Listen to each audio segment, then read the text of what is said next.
Hello everyone.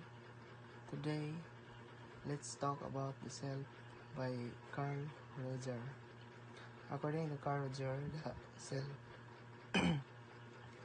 how see and understand ourselves. It is made of our belief, experience, and feelings about who we are. Roger believes that every person has the ability to grow, improve, and become the best version of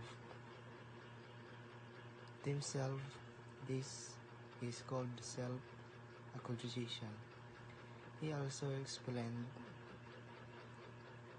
that there are two important ideas: this real self, which is who we truly are, and the ideal self, which is the person we want to become.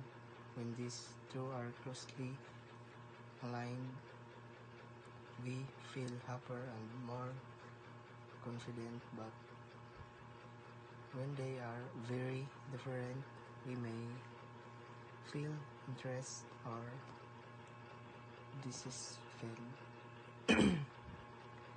Carl Roger believed that people grow best when they receive acceptance, understanding, and unconditional positive regard from others. In conclusion, Roger teaches us that knowing and accepting ourselves is key to personal growth, living meaningful life. And thank you.